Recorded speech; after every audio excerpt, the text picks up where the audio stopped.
Hello everyone, নতুন একটা water itinerary video নিয়ে চলে এসেছি 30 ডেজ চ্যালেঞ্জে। আজকে হচ্ছে ডে 21। তো চলো আজকে কী কী খেয়েছিলাম তোমার সাথে শেয়ার করি। আজকে ভাইফোঁটা ছিল, তো আজকে একটা মিনি ব্লগও শেয়ার করছি। তো সকালবেলা উঠে আগে চা খেয়ে নিলাম, চা খেয়ে বেরিয়ে গেছিলাম মানে ভাইয়া দাদাদের জন্য গিফট আর মিষ্টি কেনার জন্য। তো যাই হোক, এখানে ভোলেনাথের যে ঘড়িটা দেখছো সেটা নেওয়া হয়েছিল দুটো, আর একটাই ল্যাম্প নেওয়া হয়েছিল। তো এসে আমরা আগে ভাইফোঁটা দিতে বসে গেছিলাম। আমি মিষ্টির দোকানে কোনো ক্লিপ নিতে পারিনি। যাই হোক, এখানে দেখতেই পাচ্ছ ফার্স্টে দিদি ভাইফোঁটা দিয়েছে, তারপর আমি দিয়েছিলাম। এখানে ভাইকে ভাইফোঁটা দিচ্ছিলাম, মানে কাকার ছেলে শুভ। তো এখানে ইয়ার্কি মাছ আমি আমার পা ধরে নমস্কার কর, সেটাই করলো। তারপর সুমনদাকে ভাইফোঁটা দিয়েছিলাম। এখানে ক্লিপগুলো আগে পিছনে আছে। যাই হোক, আগে ফার্স্টে দিয়েছিলাম মাসির ছেলেদেরকে, মানে পাপাদা আর বাবাইকে। তো এখানে দেখতে পাচ্ছ এত সবাই ইয়ার্কি মারছিল যে ভাইফোঁটা দেওয়াই অসম্ভব হয়ে যাচ্ছে।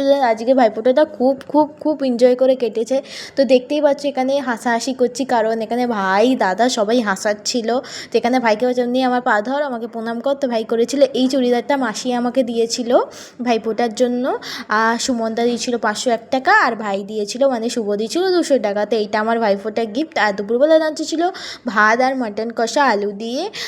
সন্ধেবেলা খেয়ে নিয়েছিলাম চা, আর সন্ধেবেলা একটু বেরিয়েছিলাম, তো আসার পথে ফুচকা নিয়ে এসেছিলাম। তো দেখতেই পাচ্ছ ফুচকা খেতে বসে গেছিলাম।